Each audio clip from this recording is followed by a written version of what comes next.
Bienvenidas y bienvenidos. Es un gusto recibirlos en este viernes de arte y cultura con el proyecto El arte del dibujo y el modelado en su segunda temporada, actividad impulsada por la Secretaría de Difusión Cultural, la Secretaría Académica a través de la Jefatura del Colegio de Dibujo y Modelado. A nombre de la bióloga María Dolores Valle Martínez, directora general de la Escuela Nacional Preparatoria, les damos la más cordial bienvenida a este evento académico. Les pedimos que nos comenten en el chat que se encuentra en la parte de abajo con el hashtag CulturaENP. El día de hoy presentamos la plática Leonardo da Vinci y el diálogo entre el creador y el espectador, el caso de la última cena, con el profesor Eomir Roel Antonio Solís. Quiero platicarles un poco sobre él. Cuenta con una antigüedad de más de 10 años como docente de italiano. Ha sido coautor de la guía Cuaderno de Trabajo de Italiano 2, coordinador y coautor de la guía de Cuaderno de Trabajo de Italiano 1. Ha traducido los libros La Tierra y sus ondas y La Edad de la Tierra, ambos del español al italiano, de un manual de experimentos de la serie Experimentos simples para entender una Tierra complicada, proyecto en conjunto con el Centro de Geociencias de la UNAM.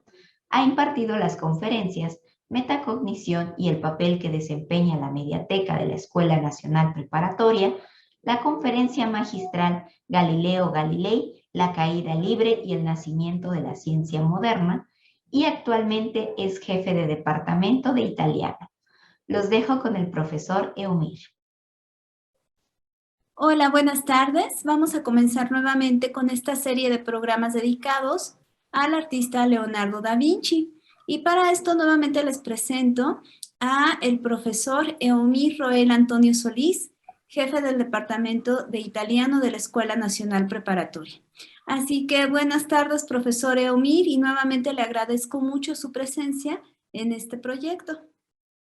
Mil gracias nuevamente por la invitación, por el espacio, por el momento para poder seguir compartiendo estas consideraciones que tienen que ver con el arte, con el dibujo, con el modelado, con la lengua italiana, con la cultura italiana, para todos nuestros estimados estudiantes y pues obviamente para toda la comunidad de la ENP. En verdad soy yo quien agradece el espacio, soy yo quien agradece el momento. Y pues bueno, ¿no? Vamos a dar inicio porque sabemos que aquí el tiempo es primordial y lo que más quisiéramos es aprovecharlo al máximo para poder, pues nada, ¿no? Compartirles de de estos estudios que se han hecho a lo largo del tiempo.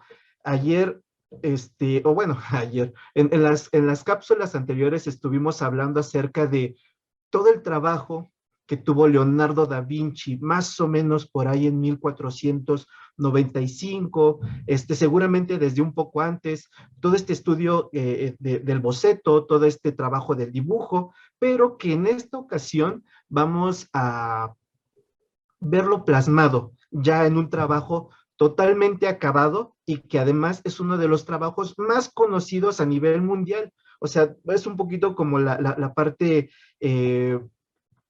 pues que puede ser de las más interesantes porque es darse cuenta cómo es que una obra trasciende más de 500 años en el tiempo.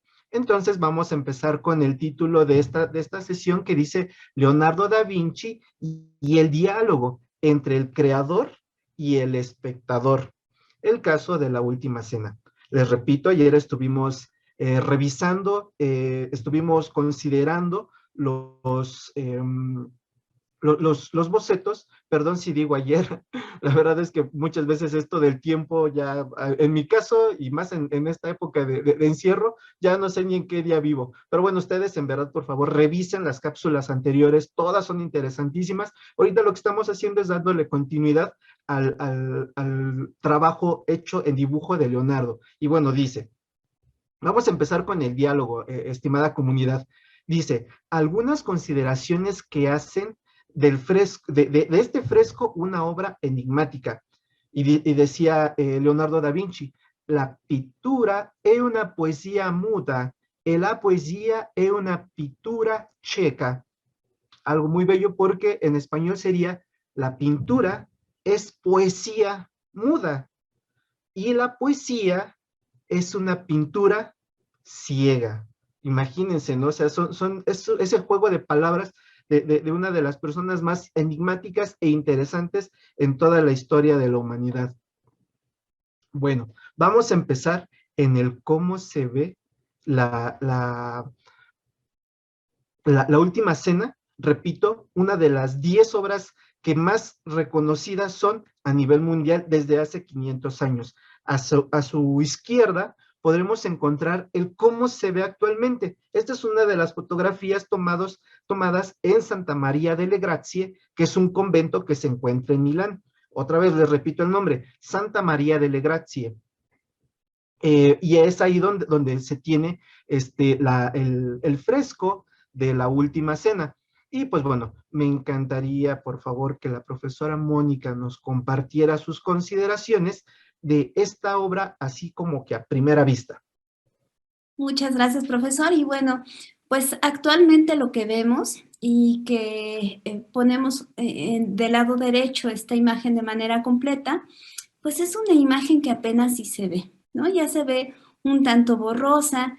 Seguramente en su tiempo, cuando estaba recién hecha, era una pintura luminosa y donde yo creo que existían muchos detalles. Los colores ahorita, por ejemplo, los azules, los rojos, los verdes, amarillos, pues ya no vibran tanto como seguramente en su momento estuvieron. El mantel, incluso los tapices que vemos a los lados, ya se han desvanecido, ya casi todos están en colores neutros. Incluso, bueno, se ve que ya han perdido parte de la ornamentación. Algunos autores incluso dicen que Leonardo fue el principal responsable de la ruina que vemos el día de hoy, ¿no? Hablando ruina como pues este desvanecimiento y esta pérdida de la calidad de la obra. Hay que recordar que esta es una pieza elaborada en una técnica que se llama fresco y bueno, esta pintura hecha al fresco es un proceso sumamente ordenado, muy meticuloso, ¿no? Requiere que el artista organice su trabajo en una serie de días con actividades realmente muy estrictas, ¿no? Y reservadas a una sola sección, se va trabajando solamente por pequeñas secciones, ya que lo que se hace en esta técnica es que el pigmento se va mezclando con el yeso húmedo y este yeso se coloca sobre el muro y se secan juntos. Eso hace que pues tenga una gran duración. Sin embargo, pues vemos que Leonardo no era su finalidad trabajarlo con esta técnica, ¿no? No fue la técnica más adecuada para trabajar esta obra, ya que, bueno, él era un total experto trabajando efectos atmosféricos. Esta especie de velos que maneja para darle una sensación de profundidad, ¿no? Incluso como si estuviéramos nosotros ahí, o sea, si realmente fuéramos parte de la obra. Entonces, bueno, se conoce bajo algunos testimonios que él trabajaba ya sobre el yeso seco y que también mezclaba los pigmentos con aceite y realmente eso no ayudó para que pues justo se adhiriera a la pared. Entonces, por lo tanto, se conoce que el mural comenzó a desvanecerse y a desprender algunos de sus fragmentos incluso mientras vivía Leonardo da Vinci. Hay que mencionar que toda esta información se tiene a partir de los grandes estudios que se han elaborado de restauración y que bueno, justo un dato muy importante es pensar que el último trabajo de restauración que se conoce duró 20 años. O sea, este último trabajo se culminó en el año de 1999 y que tuvo un costo aproximado de 9 millones de euros. Entonces estamos hablando de una cantidad inmensa de dinero, ¿no? Es decir, si tenemos aproximadamente 1 millón de euros corresponde a 25 millones de pesos, entonces hay que hacer toda una serie de cálculos matemáticos para poder tener una idea de la cantidad de dinero invertido en este proceso de restauración. Hay que pensar que también, bueno, esta obra ha sufrido varios procesos de restauración. Últimamente, gracias a la tecnología, las restauraciones han ido incluso a nivel microscópico, es decir, toman unos microscopios muy especiales con gran tecnología para remover las capas de barniz viejo de las anteriores restauraciones o intervenciones que se hicieron y rescatar la obra original. Un dato curioso es que en estos estudios se menciona que solamente se ha logrado recuperar un 20% de la obra original. Entonces, bueno, eso habla también de un proceso de restauración meticuloso y que realmente sí ha tenido tiene faltantes, ¿no? Esta obra de manera importante. En verdad que sí es muy interesante ver todo el contexto actual que rodea esta obra en Santa María delle Grazie en Milán. Entonces, gracias, profesora Mónica, porque ya nos hace un poquito entender en primera instancia qué es lo que vamos a ver. Vamos a encontrar una obra, sí, muy famosa, pero desafortunadamente con un deterioro, pues también profundo. Pero bueno, no es eso únicamente lo que la hace una obra importante a nivel mundial. Vamos a pasar un poquito como a los detalles, vamos a empezar un poquito como poco antes de que se culminara. Y aquí vamos a hacer una cita textual de lo que escribió alguien que estuvo bien presente en el proceso creativo, en el proceso de elaboración de esta magna obra. Entonces vamos a colocarnos otra vez hacia 1495, cuando Leonardo está dando esas primeras pinceladas, y empiezo diciendo lo que dice este texto. Dice: en la década de 1490, Matteo Bandello estaba de novicio en Santa María delle Grazie de Milán. Durante su estancia allí, uno de sus pasatiempos consistía en ir a ver a trabajar a Leonardo da Vinci en el muro donde estaba pintado lo que iba a ser su gran obra maestra, el Cenáculo o la Última Cena. Llegaba bastante temprano, se subía al andamio y se ponía a trabajar. A veces permanecía sin soltar el pincel desde el alba hasta la caída de la tarde, pintando sin cesar y olvidándose de comer y beber. Otras veces no tocaba el pincel durante 2, 3 o 4 días, pero pasaba varias horas delante de la obra con los brazos cruzados, examinando y sopesando en silencio las figuras. También recuerdo que en cierta ocasión, a mediodía, cuando el sol estaba en su cenit, abandonó con premura la corte de Vecchia, donde estaba trabajando en su soberbio caballo de barro, y sin cuidarse de buscar la sombra, vino directamente a Santa María delle Grazie, se encaramó al andamio, cogió el pincel, dio 1 o 2 pinceladas y luego se fue. Bueno, pues ahí podemos imaginarnos ese momento creativo del genio, el obsesivo, ¿no? Que está todo el día pintando, todo el día contemplando. ¿Qué más puede hacer? Se aleja, pasan los días, está en otro trabajo y de repente se me ocurre otra cosa. Regresa corriendo, da 2 pinceladas y se vuelve a ir. Esta obra, como ya lo hemos mencionado, como se mencionó en el primer video, tuvo un proceso creativo de aproximadamente 3 años. Entonces, imagínense lo que puede ser 3 años para crear algo sublime, algo totalmente pensado, donde se conjugan diferentes aspectos que van desde el dibujo, la elección de los personajes, la parte psicológica, la parte matemática, y pues en el caso de lo que nos va a compartir la profesora Mónica, pues también la parte técnica, ¿no?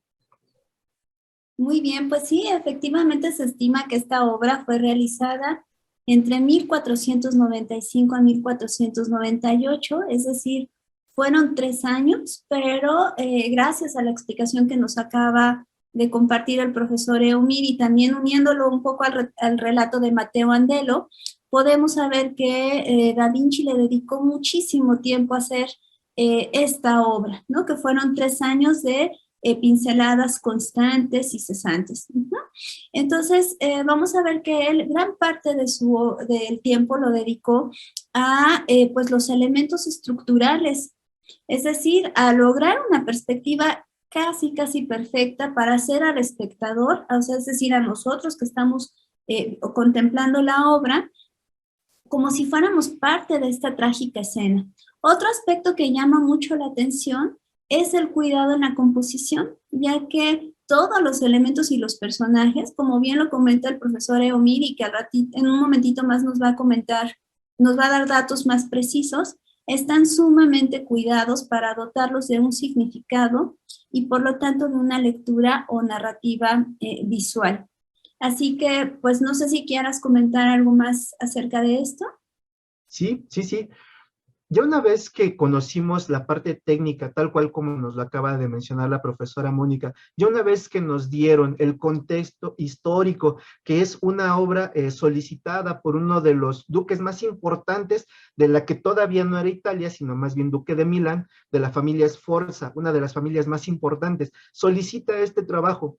Entonces, Leonardo da Vinci rompe, estábamos hablando en el video anterior de cómo rompe con la tradicional manera de pintar en la época medieval, muy bidimensional, inclusive buena parte de lo que históricamente se le considera el Renacimiento italiano, todavía algunos pintores dentro de este periodo histórico pintan las catedrales, crean los murales de manera bidimensional.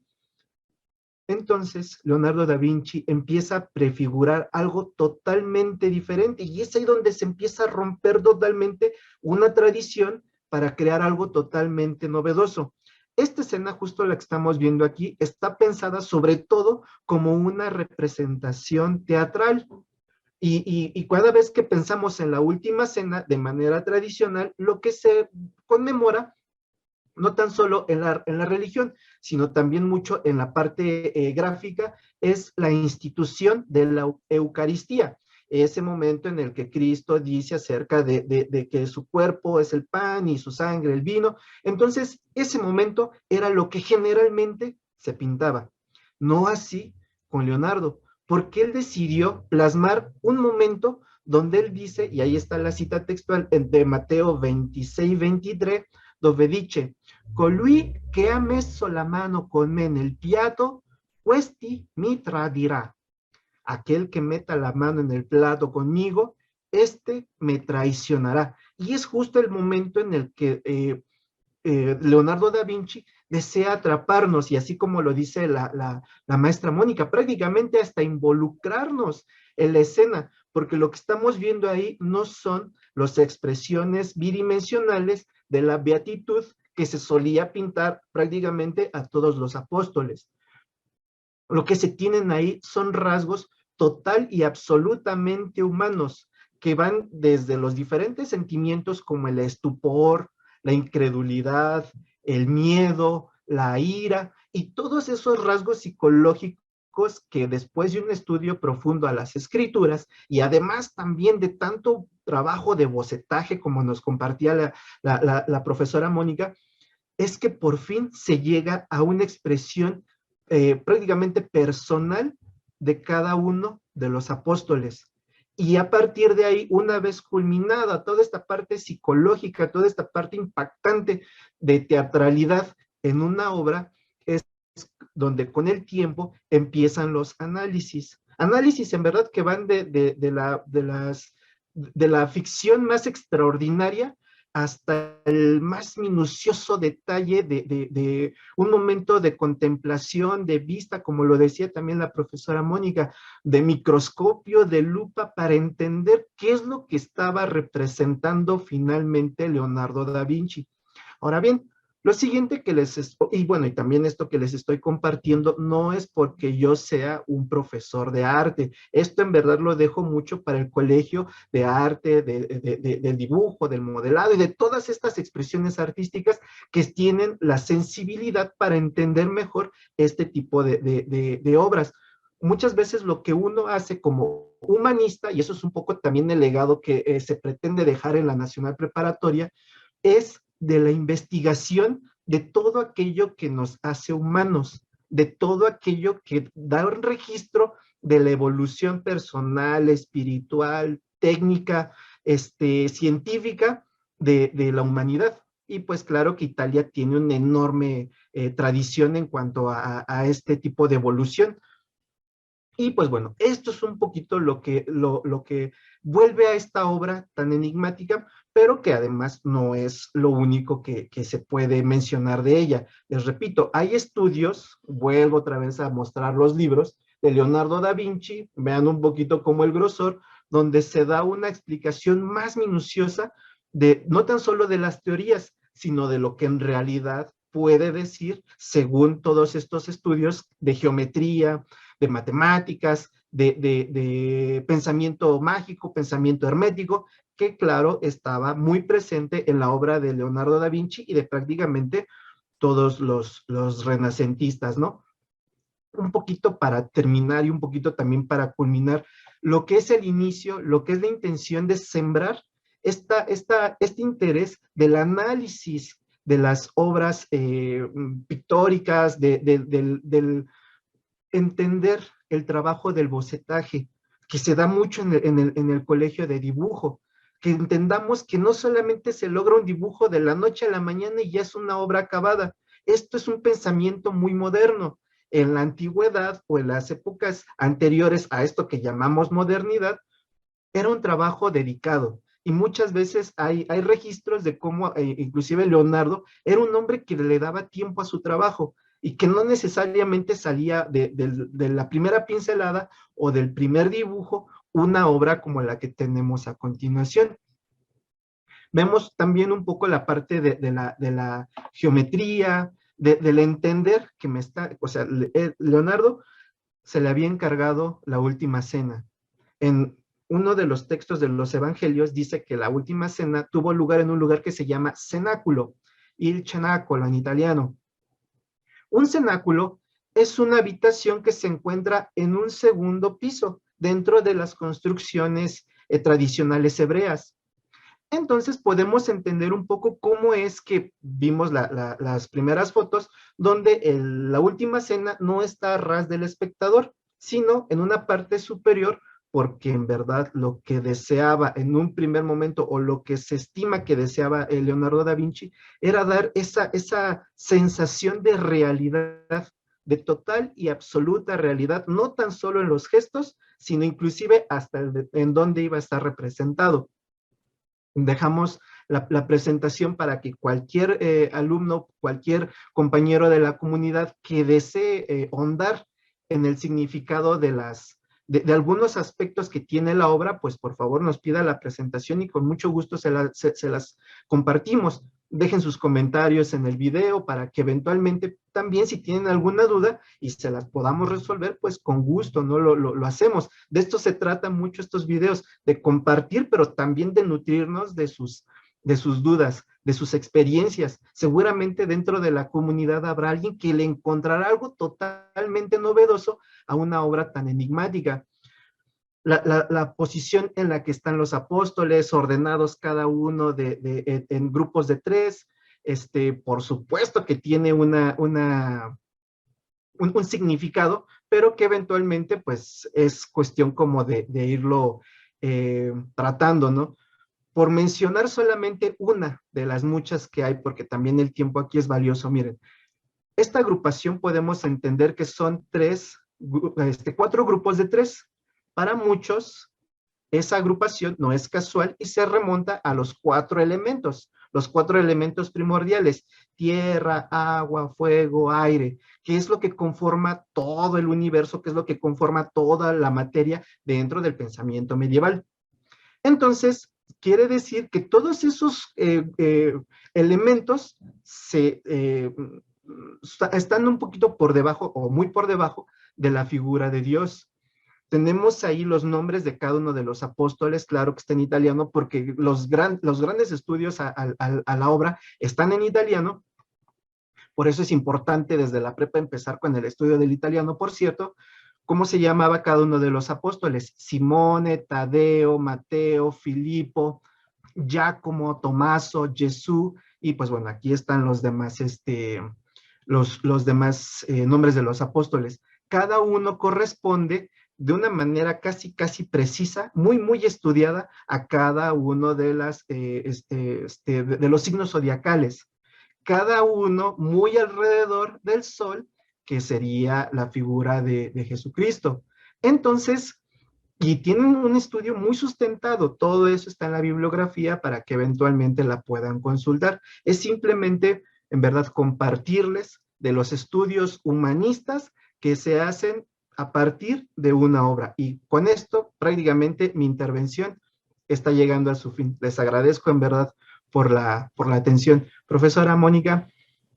Pues sí, efectivamente me gustaría concluir con esta valiosa reflexión que nos comparte, profesor, de cómo Da Vinci es el claro ejemplo de lo que es un genio, ¿no? Fue un hombre totalmente multifacético, amante del conocimiento, que se le conocen muy poquitos rivales en la historia del arte en general, porque él fue pintor, escultor, fue arquitecto, ¿no? Tuvo incursiones en la ingeniería, en la ciencia militar, bueno, en la astronomía, hasta en la música. Entonces vamos a ver que sus alcances tuvieron un gran impacto. Y efectivamente, bueno, la idea y el objetivo principal de esta charla es mostrarles de manera muy general e introductoria algunos de los aspectos más fascinantes de la obra de el autor Leonardo da Vinci. Y seleccionamos algunas imágenes que nos parece que son muy representativas de su obra y para fomentar pues en los estudiantes el vínculo, ¿no?, que se puede dar entre las ciencias en general, entre todas las áreas del conocimiento, justo con el dibujo y el modelado. Y también fomentar el gusto por observar, analizar, descubrir y plasmar todo eso en una obra de arte, ¿no? Así que les queremos dar las gracias por su atención. Les dejamos la bibliografía, nuestros correos electrónicos por si les interesa tener un poco mayor de información o bien que les compartamos estas presentaciones. Y bueno, les queremos nada más recordar que no se pierdan estas cápsulas que estamos preparando para ustedes, que activen la campanita de notificaciones del canal de difusión cultural de la Escuela Nacional Preparatoria para que les avise cuando hay contenidos nuevos, sobre todo a materia de formación de públicos y también algunos eventos académicos. Así que nos vemos muy pronto. Gracias, profesor Eomir. Le agradecemos muchísimo el compartir con nosotros todo este material. Y bueno, pues muchísimas gracias a todos por su atención. Les agradecemos su presencia en esta plática. Los invitamos a seguir el programa de actividades que se encuentra publicado en el Boletín Informativo Cultural de la Escuela Nacional Preparatoria, llamado Epicentro número 30. Muchas gracias, que tengan una excelente tarde.